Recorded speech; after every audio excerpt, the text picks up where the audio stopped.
A critical guiding principle is that we are designing and studying with the people for whom these programs are intended, not to them and not for them.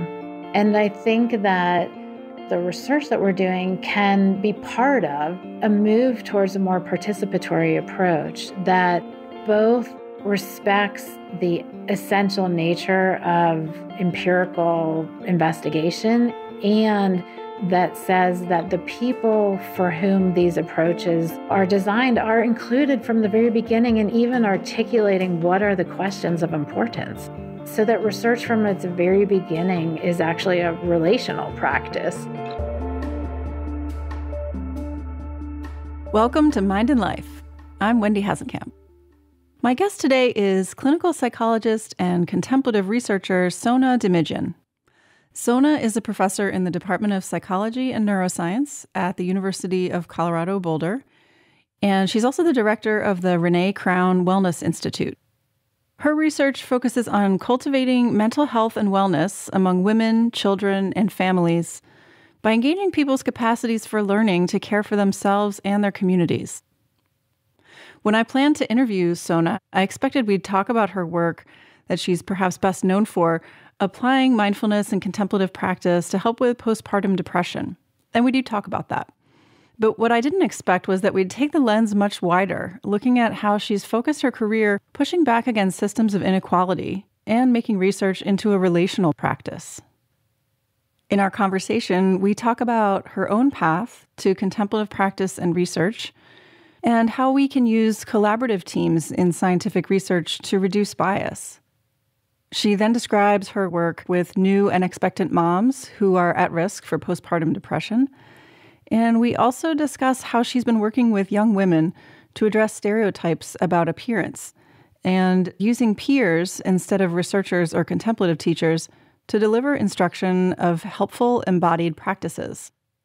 Sona also gives a wonderful explanation of community-engaged participatory research and how scientists can move toward working with and not for the communities they're trying to help.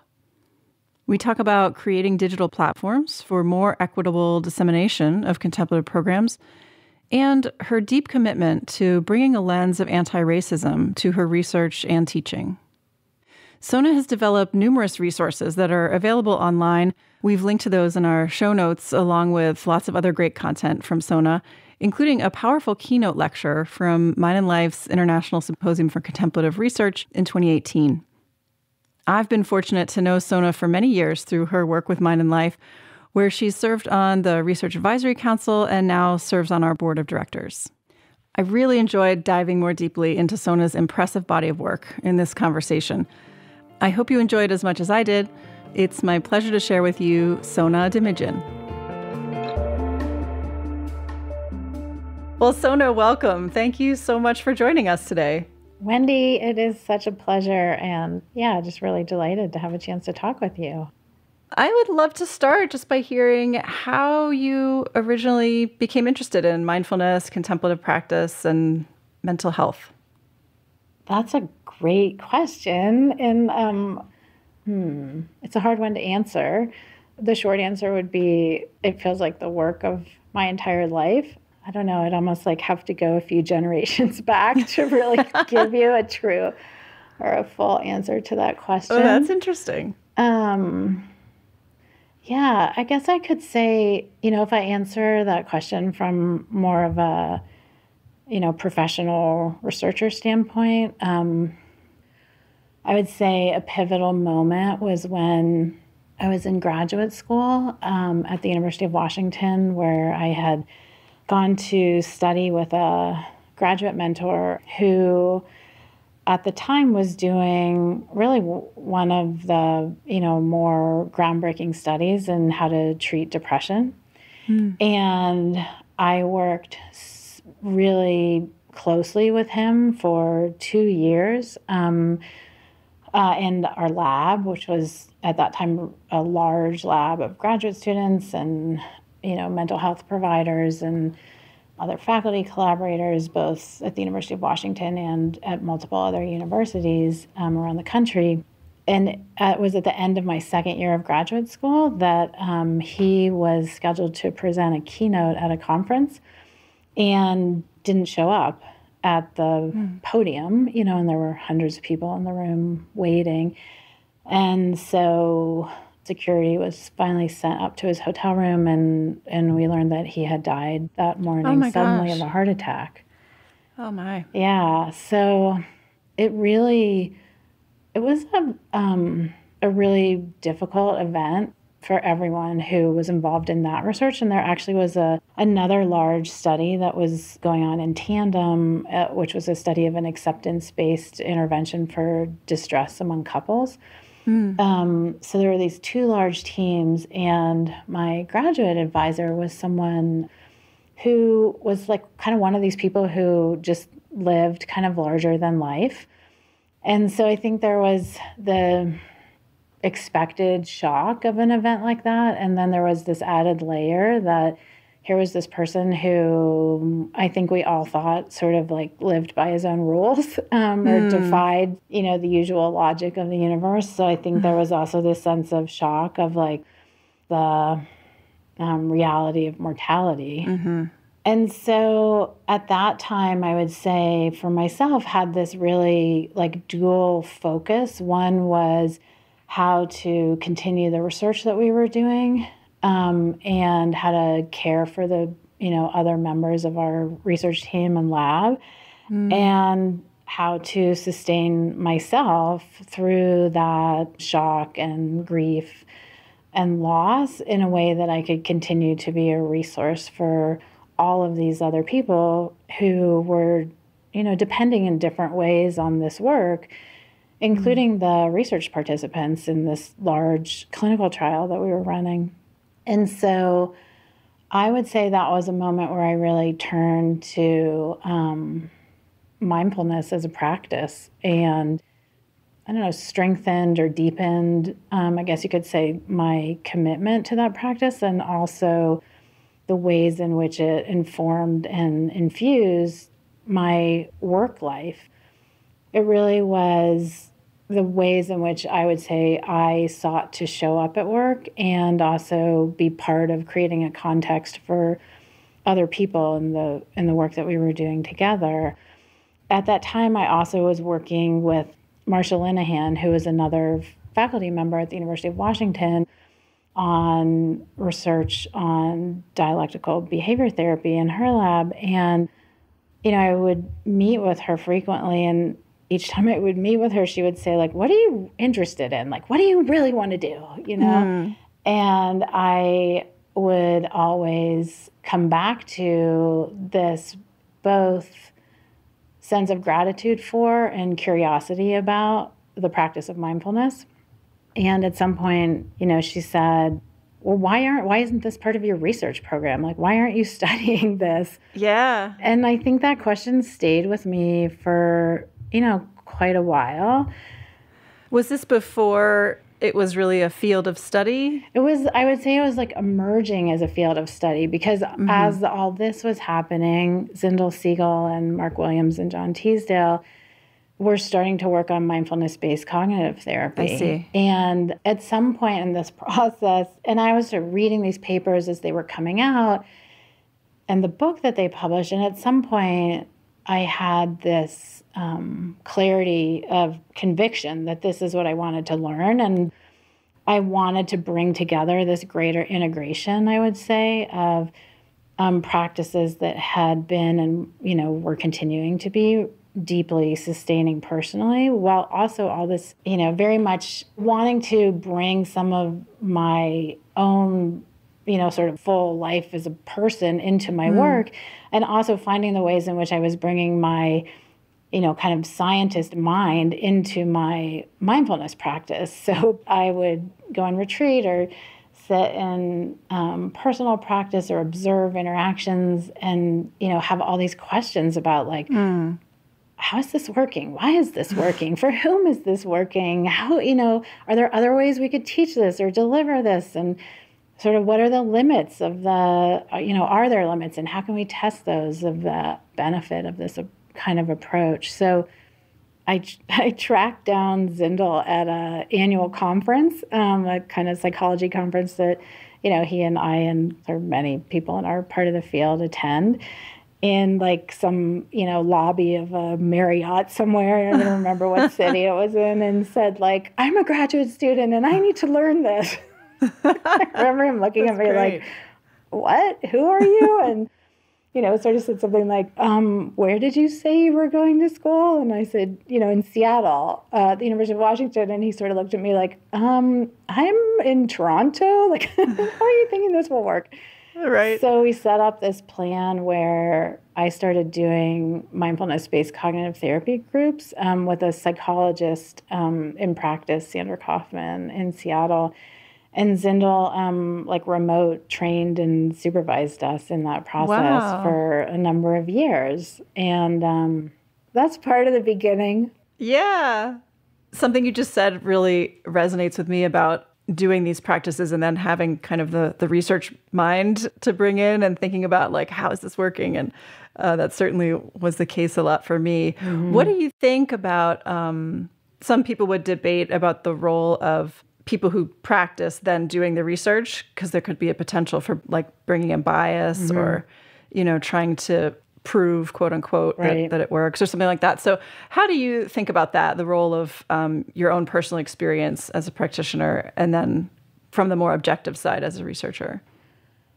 Well, I guess I have a couple of thoughts about that. So one is, I think, in my field, we would talk about that as allegiance effects of the investigator. Mm-hmm. And I think that, there's evidence that those exist. And I think we all have bias. Sure. So I think whether or not you're, an intense meditator or an intense skeptic about meditation, I think that we all come to everything that we do with bias. So I think it's an illusion to think that there's anyone who's free of bias. And I think the key is really to, one, recognize that that exists.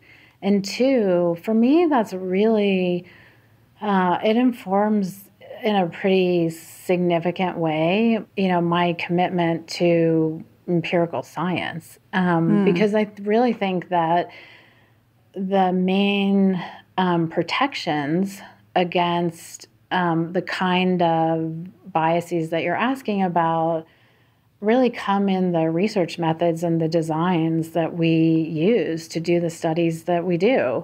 Right. So for me, the value of a randomized controlled trial is in part that it allows protections against a whole host of problematic inferences that people could make about the potential benefits or harms of an approach.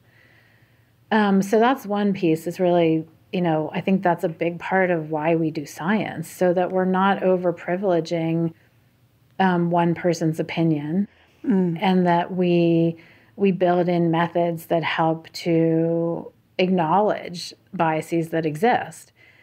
I think the other piece that's important is a collaborative approach to research. And I often use that example of that study that Tor Wager and Yoni Ashar and Roshi Joan Halifax and I did on the compassion practices, because really I think at the beginning of that study, we were kind of, Roshi Joan and I were on one side of being really interested in and believing that there are benefits to the intentional practice of compassion in daily life. And, on the other side, I think Tor was more of a skeptic, or I don't know if he would identify as a skeptic, but at least, was keeping a very wide open mind and wanted to build in some protections that the claims that we might make around the efficacy of this practice were really specific to the practice, not just to the kind of expectancies that people might hold when you ask them to do something every day. For a 4-week period. And then I think, Yoni was kind of like perfectly situated, in the center of all of us. And so was really the ideal person to, be implementing that study. But I think that does provide a guide to the kind of collaborations that I think are really critical.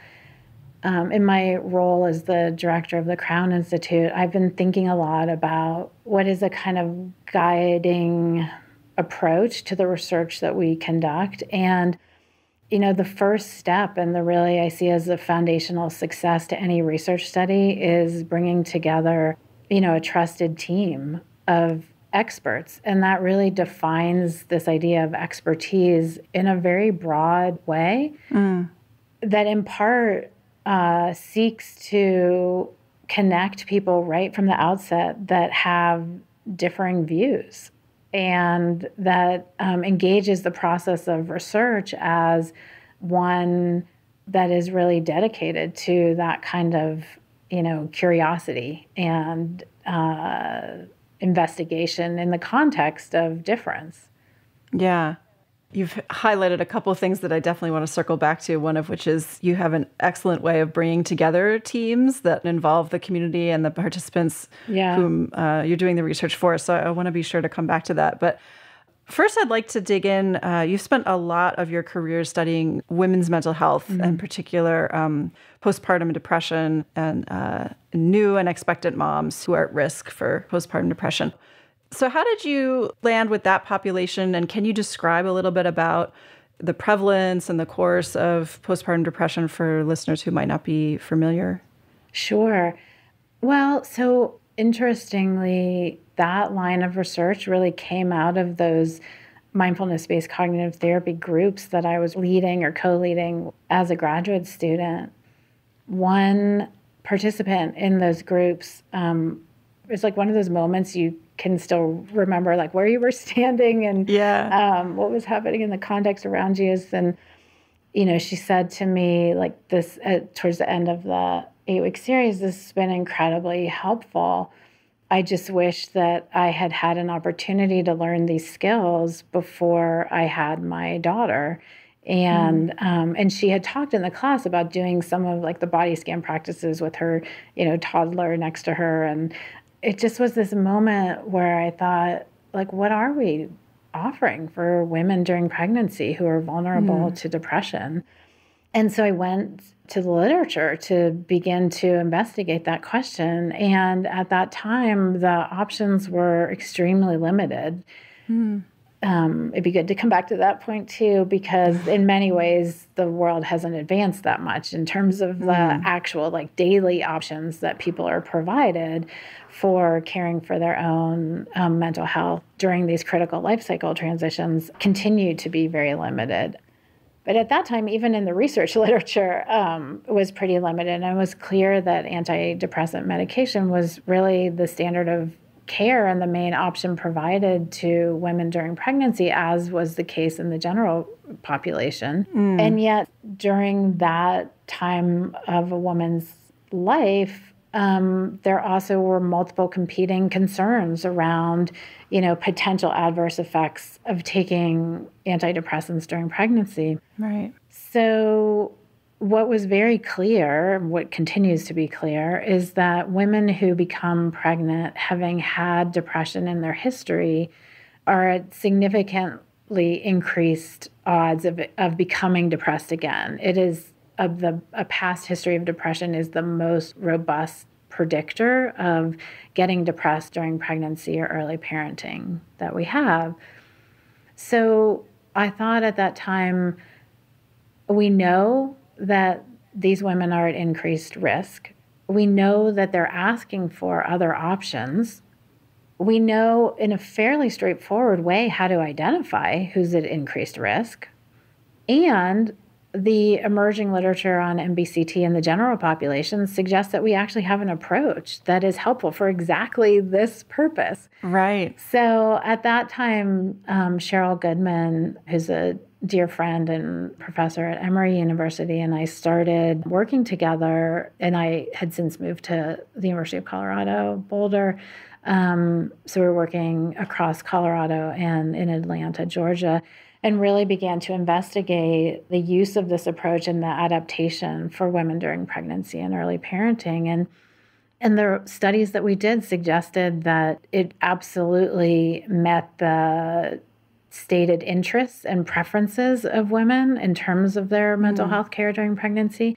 And it offered significant protection in terms of reduction of risk of depressive relapse compared to care as usual within those studies was within the Kaiser Permanente system. So all of those women had care as usual, which I think, again, goes back to that question of access, which, for many people in their communities at large, like care as usual means next to nothing to nothing.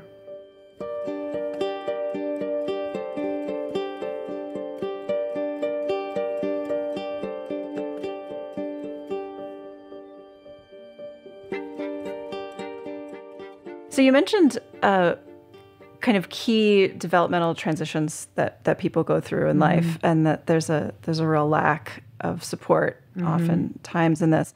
Another group that you've worked with a lot is adolescents and young people. Yeah. So I know that recent years have seen a large increase in levels of loneliness, anxiety, depression in young people. Can you share a little bit about your work in those populations? I'd love to share about that.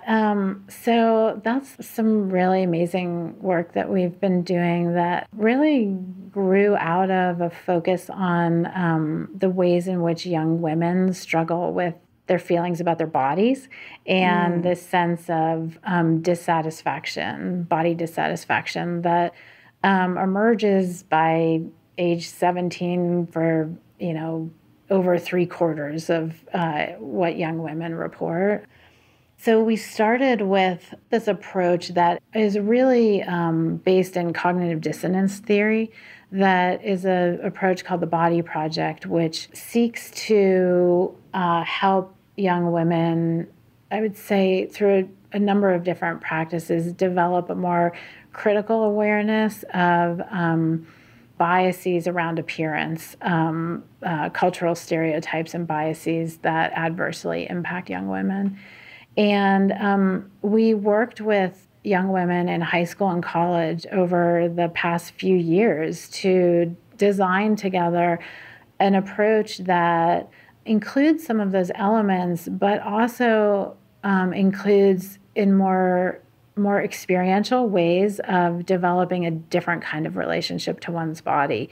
And many of those practices draw from contemplative practice traditions, but are offered in ways that I think are briefer and, I don't know, maybe more fun than what one might, the kinds of stereotypes one might hold of just, like sitting quietly on a cushion by yourself in a room for many hours. So we're doing research now that is investigating the impact of that program. And one of the pieces that is really exciting to me is that study and multiple other research studies that we're doing now are really exploring this idea of peer delivery. So it's actually young women in college working with like peers, so other college students or near peers, which are students, young women in high school. So, and part of what's exciting to me about that is really both the pragmatic implications, which have to do with making this kind of knowledge and making these practices more widely available to people, so that not everything perhaps needs to be mediated by, an advanced degree. And I think it also challenges us to think about ways of delivering the uniqueness of these practices in forms that are engaging and applicable to young people's lives. And I think the most effective way we can do that is by working in partnership with young people. So the practices really focus on practices of grounding. So really attending to sensations in the feet and the connection between the feet and the earth, and ways in which young women can use that practice in, very kind of everyday moments as well as everyday challenges, connecting to this sense of like an inner smile that one can experience, movement practices that have to do with really feeling the body as a tree and rooted in the earth, and the practice of of movement in that context and shaking the tree. So there are a range of practices that were developed and recorded actually by Caroline Foll, who here in Boulder, and has been just a great partner and guide in many ways. So, and, the research is ongoing, and, to hear some of the young women in that study talk about the ways in which these practices are a resource for them, are provide a different kind of experience of their bodies, and provide a different way of connecting with and being aware of how to care for one's body, as opposed to just engage with it as something to be managed or criticized, or a source of shame or guilt. Yeah.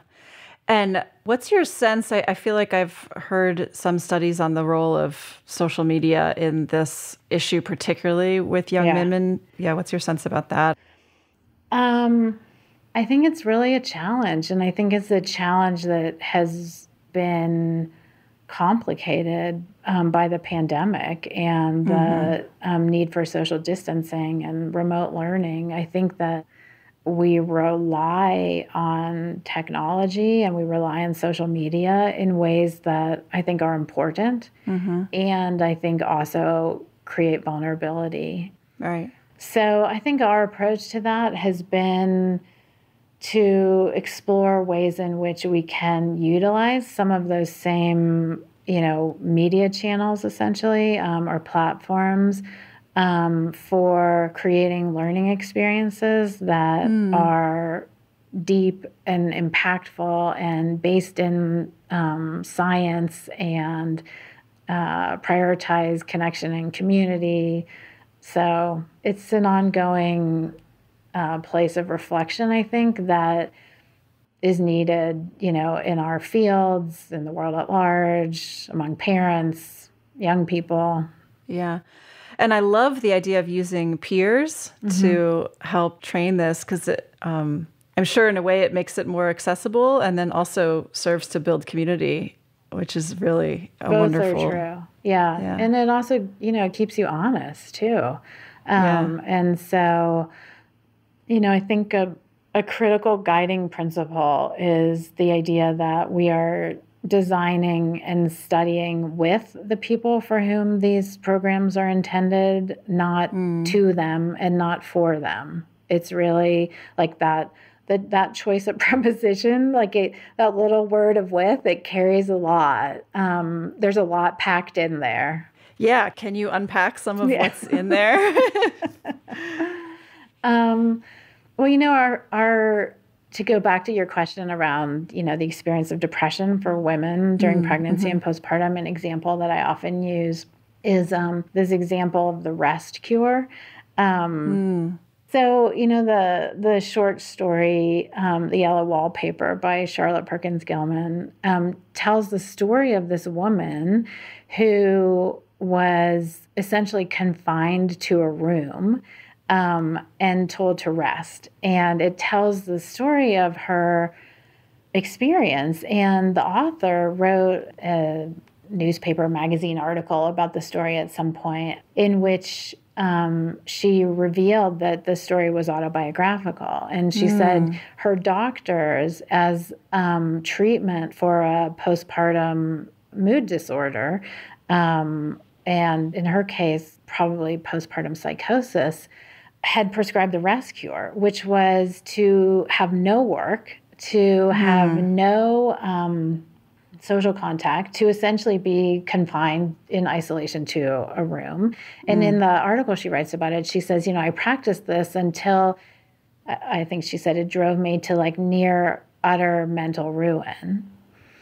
And for me, that example is a useful one because it's an example of what happens when professional fields that have power and privilege, as medicine did, at that time, was very much organized around an authority-based system. I'm the doctor. I tell you what's good for you. You do it as the patient. And obviously the field of medicine has evolved much, since then. And yet there are ways in which I think some of that kind of paternalistic attitude around expertise persists. And I think that what I'm interested in, the ways in which the research that we're doing can be part of, and again, there are many people and aspects of science that are moving in this direction, but a move towards a more participatory approach that both respects the essential nature of empirical investigation, and that says that the people for whom these approaches are designed are included from the very beginning, and even articulating what are the questions of importance. In what ways have we defined the problems, or are we defining the problems that influence our choice of methods and our choice of interventions, or in the case of this conversation, like the choice of contemplative practices from which we might draw, so that research from its very beginning is actually a relational practice. So that's one piece I would say about it. I think the other piece that I think has been foregrounded, I would say, since the summer, has been the ways in which research programs, projects, teams have lacked diversity and representation with respect to race and ethnicity, among other identity statuses, as well as the populations for which, with which studies have been conducted. And so I think bringing the question, focusing the lens on who is doing the research, I just think we're at a moment in our field where there's an opportunity for a different kind of engagement with that question that I think actually offers the promise for much, much more meaningful and impactful research going forward. Absolutely. And it gives these populations agency and a voice and power in the process. So, and I might actually, if I can, interrupt and maybe just take a moment to maybe invite even a restatement of that question for our field, because I think it's really important is that it's really not about giving agency or empowering, because the agency, the voice, the power, they already exist in these communities that we're talking about. It's about acknowledging with respect, and that's both verbally and in our actions. And so it's about seeing and acknowledging with respect more so than it is about giving power, because the power, the strength, the wisdom, it's there, and when I look at some of the studies we're doing right now on some of the peer delivery approaches and the work we've been doing for the last few years with communities of Spanish-speaking women, many of whom are in immigrant communities in both urban and rural settings, the wisdom around and knowledge around how to work effectively within those communities, it's been there. That's not anything I brought, as a researcher. I brought a willingness to listen and a sense, I think, of at least an aspiration of cultural humility. So I think starting with the premise that we need people with different kinds of expertise at the table from the beginning, and that we all come with agency and voice. And it's really about designing the table in a way that acknowledges that. That's a really helpful reframe. Yeah. Thank you for clarifying that. Yeah. Could you describe a little bit how this process works, designing a study with the community that you're working with?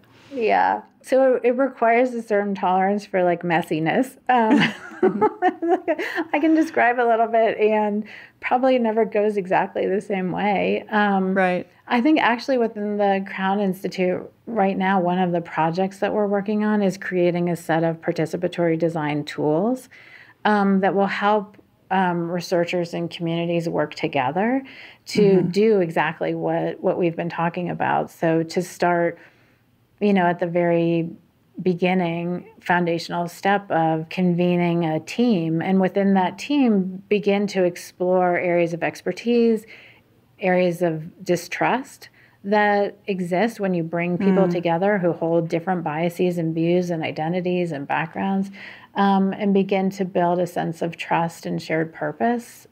So, all the way from that to like moving to at the other end of the research spectrum, which is where you're really looking to how do we begin to scale and sustain this work over time so that we can increase access. Because I think this, these participatory methods and this emphasis on working with is critical, but is not, I would say it's necessary, but not sufficient to ensure that all people who are interested in these approaches actually have the opportunity to connect with them. Yeah. So stay tuned on the how. Maybe I'll have a great set of tools to share with you in the coming months. Well, to that end, I know you have worked, on digital platforms and things like that to increase access. I was curious how you think about I don't know if it's a tension, but just like the dynamic between making things widely accessible, and some people have critiqued that there can either be like a watering down or you really need to be working individually with the teacher. So how do you think about those challenges with digital platforms? I think everything that you just articulated is absolutely valid. And I think in any kind of important work, there will be creative tensions.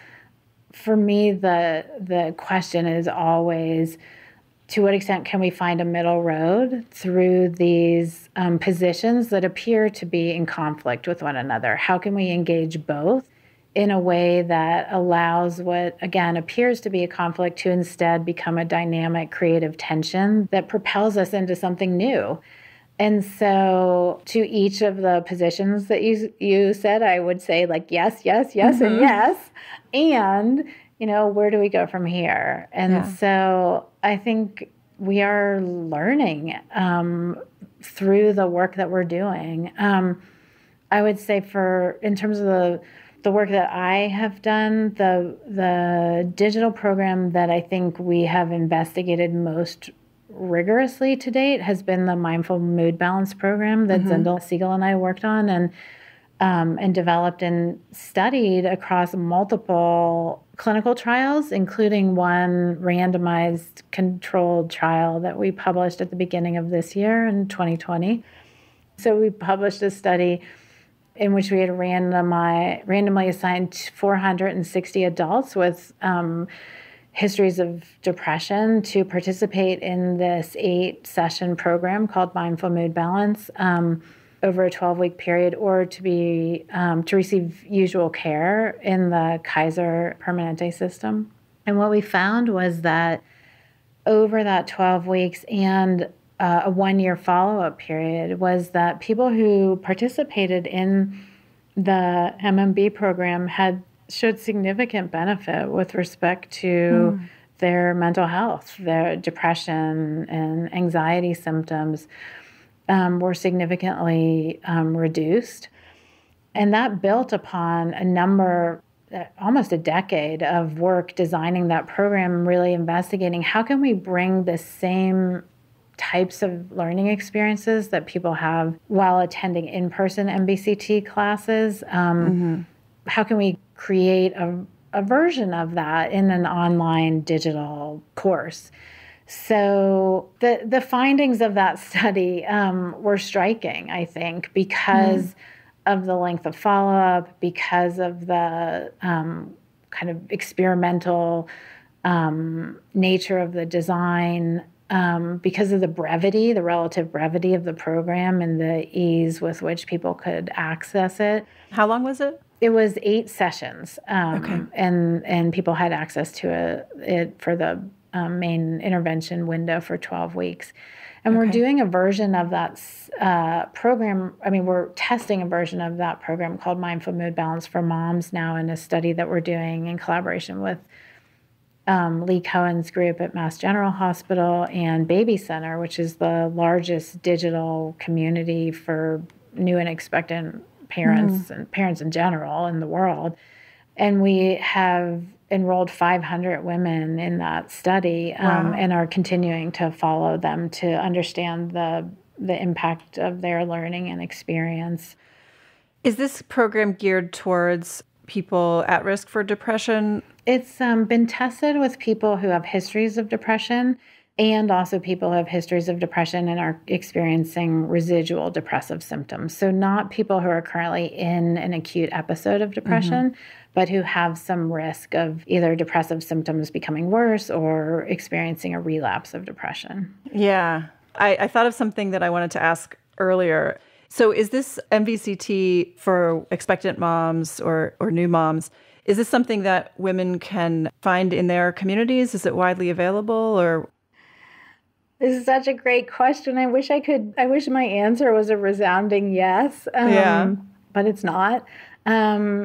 No, we have really struggled after each of these research studies that, we've done with this question of, how and in what ways are these findings from scientific studies actually available or influencing people's daily lives. If you go into a prenatal care clinic, how many, prenatal providers are suggesting women learn these sorts of skills in whatever places or ways they might do so. So there are a couple of different strategies we have taken. We, myself and wonderful team of collaborators. One is Cheryl Goodman and I wrote a book that conveys, some of the core skills and practices with the recordings that Sharon Salzberg recorded that were what was used in the research that we did. So that's one way. The other way is Zindel Siegel and I co-founded a company called Mindful Noggin that makes available some of these programs, both for clinicians who are interested in learning more about how to integrate these practices into, their health or mental health care delivery, as well as the program for the general population makes that more broadly available. And then it's also a big part of the interest in working within high schools and working with young women, at an earlier point in their development so that when they're even, contemplating life decisions around, work and family and kids and parenting, that they already have these sorts of skills, really integrated as part of their own lives. And so beginning to think about, say, the program that I was describing to you earlier, or ways in which we're working with educators right now on, we just completed a certificate program on compassion and dignity that was a collaboration with Jimpala and our School of Education here at the University of Colorado Boulder, that is a certificate that educators can receive through 4 courses that are offered in an online learning context that focus on compassion and dignity as an educator. And the first 3 are asynchronous courses, so educators can take them at any time. And the 4th is a capstone course that's offered synchronously, although remotely. So you're with a community of other educators who are learning and practicing with you, but you can do it, from anywhere, and it doesn't require being in person. So that's all work we had started, years before. And as the reality of social distancing and, has become so much a part of our daily lives in 2020, we have felt grateful to at least have been building towards these tools that can support people during a time when it's so hard to access these kinds of learning experiences and resources in person.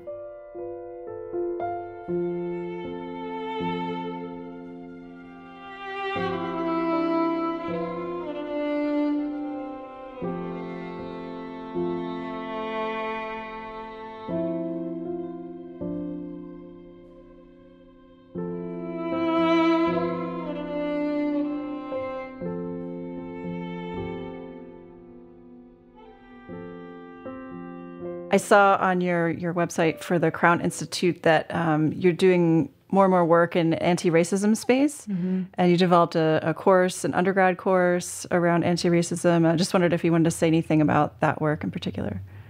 It's hard to know almost where to begin. I guess I would say in some ways it's work that's, I don't know, that is both like very private and individual. You know, like there's interior work, I guess would be the better way of saying it than private. There's like some very interior work that I think is really critical. And then there's a lot of exterior work. Yeah. And it is grounded again in relationship, and it's grounded in curiosity and reflection, all, skills that I think contemplative practice traditions have important things to say about. And I think, commitment to staying in relationship and a commitment to also being an activist as well in kind of local and, larger ways. So like a recognition of inequality in ways that are linked to identity status has always been at the heart of the research that I have done, and in particular focused around gender. I think for me, I guess since this summer, I have committed to and have been committed to systematically reviewing every project, every team, every course, every decision through a lens of anti-racism and anti-oppression. And that has resulted in taking on new projects. It's resulted in stepping away from some projects. It's resulted in new collaborations and also, really hard, difficult personal reflections, and also hard conversations with colleagues and friends around racism and oppression. And I think this time it's a time of reckoning, and it's a time for questioning. It's a time of listening, a time for humility on the part of, and the questioning, the listening, and the humility, I think are, it's a time for white people to really bring those to the fore. So it is central. The focus on anti-racism and a commitment to linking anti-racism in particular to an understanding of the health and social impacts of the pandemic and the wellness implications of the pandemic was central in the course that we developed for first-year students. And that was with a whole team of people, including my incredible colleagues, Daryl Maeda and Donna Mejia. And it also has been really central in work that we have done on a project specifically focused on mindfulness classes for college students and development of a curriculum. And that project, through bringing the focus on anti-racism and a commitment to racial justice, has really required fundamentally rethinking the aims of that work and raising questions around like who has a right to wellness. And when we offer practices, when practices, are foregrounded, like breathing practices in a context where the centrality of the statement, I can't breathe, in Black Lives Matter, or the experience, the nature of COVID and the loss of friends and family members that, many students have had due to COVID, it requires us to really rethink some of these practices in a historical and contemporary context. So there's a lot of work that needs to be done there. Yeah. I think we're just getting started. Yeah. I really appreciate all the work you're doing in this space, and I think it it's clear how there's a through line. Like you said, so much of your work has been focused on systems of inequality, whether it's around gender or race or other issues. And so I just really appreciate how you're weaving it all together and the heart that you're bringing to this work. So thanks so much for sharing your time and wisdom with us today.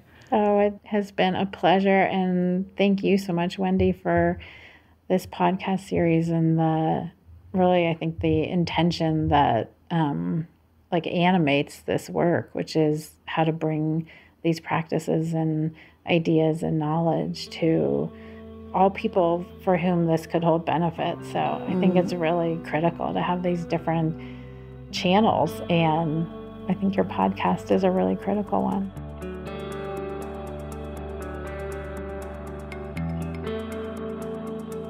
This episode was edited and produced by me and Phil Walker.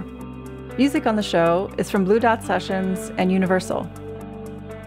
Show notes and resources for this and other episodes can be found at podcast.mindandlife.org. If you enjoyed this episode, please rate and review us on iTunes and share it with a friend. If something in this conversation sparked insight for you, we'd love to know about it. You can send an email or voice memo to podcast@mindandlife.org. Mind and Life is a production of the Mind and Life Institute. Visit us at mindandlife.org, where you can learn more about how we bridge science and contemplative wisdom to foster insight and inspire action towards flourishing. There you can also support our work, including this podcast.